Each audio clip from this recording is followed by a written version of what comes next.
전도서 11장 7절에서 10절의 말씀을 보도록 하겠습니다. 오늘 이 말씀을 가지고 빛과 어둠이 함께 있음을 기억하라, 빛과 어둠이 함께 있음을 기억하라 라는 제목으로 같이 은혜를 나누기로 합니다. 나이가 들면 들수록 아마 인생이 허무함을 느끼는 사람들이 많을 것입니다. 특별히 오늘 본문에 나와 있는 것처럼 검은 머리에서 이제 흰 머리가 되지 않습니까? 흰 머리가 되면 될수록 젊게 보이려고 우리가 염색을 하게 됩니다. 염색을 하더라도 주변 분들이 볼 때에는 아직도 젊으시네요 라고 말은 하지만 여전히 우리는 늙어가고 있는 것을 거부할 수 없습니다. 오늘 본문을 보게 되면 인생의 양면이 있음을 강조하고 있습니다. 빛이 있으면 어둠이 있는 거죠. 밝은 면이 있으면 어두운 면도 있는 것입니다. 청춘이 있으면 언젠가 늙어 죽어 심판을 받을 때도 있다라고 말을 하고 있습니다. 인생은 항상 청춘만 있는 것은 아닙니다. 아무리 나이는 숫자에 불과하다라고 외치더라도요, 늙어가는 세월을 우리가 막을 수는 없습니다.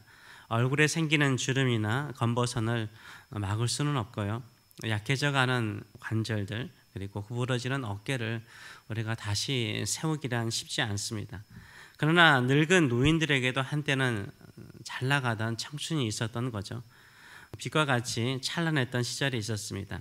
빛나는 젊은 시절이 참 아름답고 즐거웠기 때문에 또 그날을 그리워하는 사람이 있을 것입니다. 그 젊은 시절, 그 청춘의 시절을 즐거워하면서 기뻐하는 사람도 있을 것입니다. 7절은 이렇게 말하고 있습니다. 빛은 실로 아름다운 것이로다. 그렇죠? 빛은 실로 아름다운 것이죠. 눈으로 해를 보는 것이 즐거운 일이었다라고 말을 하고 있습니다. 이렇게 항상 찬란한 빛의 시절만 있는 건 아니죠. 오래 살아도 항상 즐겁게 살았던 것도 아닐 것입니다. 캄캄한 날도 있다는 거예요. 빛을 보면서 즐겁게 행복하게 뛰놀듯이 어린아이처럼 뛰놀던 시절도 있었지만 또 캄캄한 날들도 많다라고 그 다음 구절은 말을 하고 있습니다. 8절의 말씀을 보게 되면 사람이 여러 해를 살면 항상 즐거워할지로다.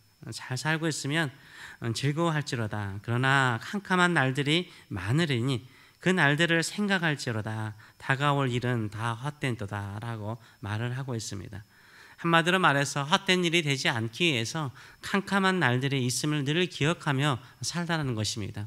젊은 시절 너무나 좋았고 잘 나가던 시절 너무나 좋았기 때문에 거기에 취하지 말고 좀 캄캄하고 어두운 날들을 기억하며 살라라고 말하고 있습니다. 청년의 시기에는 우리가 하고 싶은 대로 했죠. 우리가 보고 싶은 대로 봤죠. 또 우리가 가고 싶은 대로 갔던 시절이 있었습니다. 꿈꾸던 것을 마음껏 시도해 보려고 노력했던 시절도 있었을 것입니다. 그러나 그런 젊은 시절도요, 끝나고 나면 하나님의 심판이 있다라고 말을 하고 있어요. 그 다음 구절 보게 되면은 이렇게 말하죠. 청년이여 내 어린 때를 즐거워하며 내 청년의 날들을 마음에 기뻐하여 마음이 원하는 길들과 내 눈이 보는 대로 행하라. 그러나 하나님이 이 모든 일로 말미암아 너를 심판하실 것을 알라라고 말을 하고 있어요. 잘 나갔던 시절, 즐겁게 살았던 그 모든 시절 이후에는 심판이 있음을, 하나님이 심판하실 것을 기억하라라고 말을 하고 있습니다.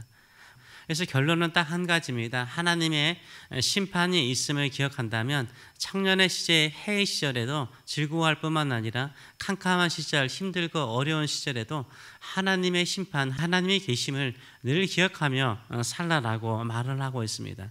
그래서 결론은 이겁니다. 젊을 때나 나이가 들어서 힘들 때나 항상 하나님을 기억하며 살라라고 말을 하고 있어요. 그래서 계속해서 강조하지만 전도서는 다른 건 없습니다. 하나님이 없으면 허무한 인생이에요. 하나님을 있으면 그거 복된 인생이에요. 하나님을 잊어버리고 사는 인생은 헛된 인생입니다.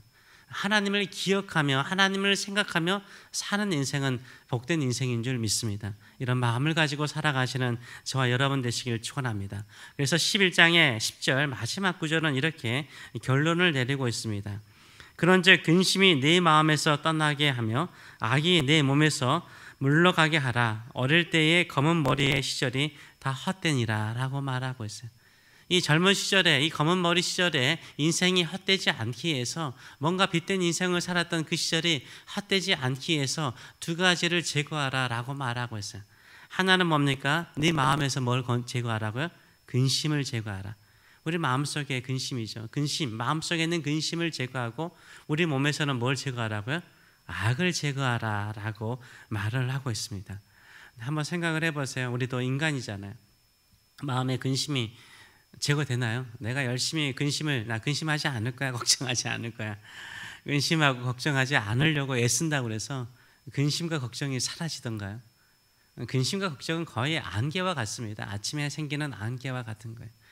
안개가 대지에 가득 채워져 있는데 내가 후 바람 분다고, 내가 부채질 한다고, 선풍기 튼다고요? 그 안개 사라지나요? 안 사라지잖아요. 조금은 사라질 수 있죠. 내 주변에 사라질 수 있어요. 그러나 뭐가 떠오르면은 안개는 사라집니까? 해가 떠오르면 안개는 사라지는 거예요. 우리 인생의 안개와 같은 근심들을요, 우리 나름대로 애써서요, 선풍기를 틀어보기도 하고 부채질을 해서 없애보려고 하지만 없어지지 않아요. 뭐가 떠올라야 돼요? 해가 떠올라야 되는 거예요. 하나님의 은혜가 있어야 돼요. 하나님을 만나야 되는 거예요. 하나님의 임재가 있어야 근심이 사라지는 거죠. 그래서 근심을 제거하라는 이 말은 단순히 내가 예스라는 말이 아니죠. 뭐 하라는 말이에요? 하나님을 의지하고 하나님을 만나는 거죠. 근심을 우리 마음속에서 제거하는 것은 한 가지 방법밖에 없어요. 하나님을 만나는 거예요. 하나님을 의지할 때 근심은 사라지는 줄 믿습니다. 누가 제거해 주세요? 하나님이 제거해 주시는 거예요.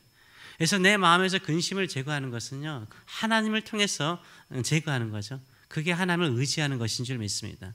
몸에 악을 제거하라 라고 말하는데, 이 악을 다른 성경에서는 물론 우리에게 악일 수도 있지만 트러블스, 어려운 것들, 힘든 것들, 괴로운 것들, 고통, 이런 것들을 제거하라 라고 말을 하고 있어요. 몸의 질병일 수도 있죠. 몸에 좋지 않은 습관일 수도 있죠. 그런데 이거 쉽게 제거되나요?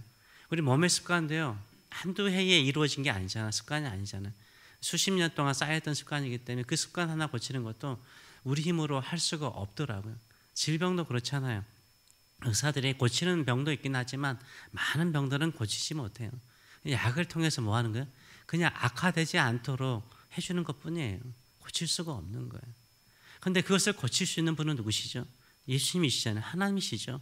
성경에서 예수님을 통해서 치료받은 수많은 사람들이 있었어요. 물론 예수님께서 직접 찾아가셔서 고친 사람도 있었지만요, 많은 사람들은 예수님께 따라왔죠. 예수님의 이름을 불렀죠. 다윗의 자손 예수여, 나를 불쌍히 여겨주소서. 그 예수님을 만남을 통해서 고침받고 치유되는 것을 볼 수 있습니다. 우리 몸을 새롭게 하는 방법도요, 한 가지 방법밖에 없어요. 하나님을 의지하는 것밖에 없는 거예요. 그래서요, 이 하나님의 심판의 날을 기억하라는 말은 무슨 말이죠? 내가 이 땅에서 뭐 도덕적으로 선하고 깨끗하게, 물론 그것도 중요하죠. 그것도 우리 삶의 열매이기 때문에 중요한 거예요. 근데 하나님께서 보시는 심판은 뭘까요? 네가 어둠의 시기, 캄캄한 시기, 빛나고 찬란한 시기에 얼만큼 하나님을 의지했는가를 보는 거예요. 기쁘고 찬란하고 잘 나갈 때 더 겸손하게 하나님 앞에 와서 하나님 주신 복이 나로부터 이루어진 것이 아니라 하나님께서 주신 은혜입니다. 감사하고 찬송하고 이 물질을 통해서 이 인생, 이 빛나는 인생을 통해서 어떻게 하면 더 하나님께 찬란하게 영광을 돌릴 수 있을까요? 이런 자세를 가지고 사는 사람이요, 진짜 하나님을 의지하는 사람이고 심판의 날에 이기는 사람이 되는 줄 믿습니다. 캄캄한 날에 우리 마음에 근심이 있고 그 근심 때문에 몸에 질병도 있고 괴로움도 있고 잠도 오지 않고 힘들 수 있어요. 이때 우리가 할 수 있는 건 뭐죠? 하나님만이 나의 이 어려움을 이기게 할 수 있습니다 라고 하나님을 붙잡고 사는 사람이요, 심판의 날을 이기는 줄 믿습니다. 왜요? 하나님께서 그것을 보시기 때문인 거예요. 하나님께서 우리의 도덕적인 기준이 100% 이루지 못하죠. 하나님의 기준에 이르지 못하죠. 하나님은 우리의 믿음을 보시는 거죠. 신앙생활이 뭐예요? 간단하잖아요. 얼만큼 어렵고 힘든 시기 속에서 하나님 의지했느냐, 즐겁고 찬란한 시기 속에서 하나님을 찬송하고 하나님을 더욱더 사랑했는가를 보시는 거죠. 하나님께서 저와 여러분을 사랑하시는 줄 믿습니다. 왜 우리가 여기에서 하나님의 은혜 속에 있습니까? 우리가 하나님을 의지하고 있잖아요.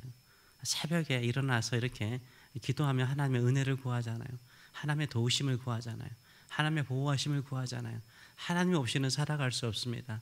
하나님, 나를 좀 축복해 주시옵소서. 복되게 하여 주시옵소서. 이런 은혜를 붙잡잖아요.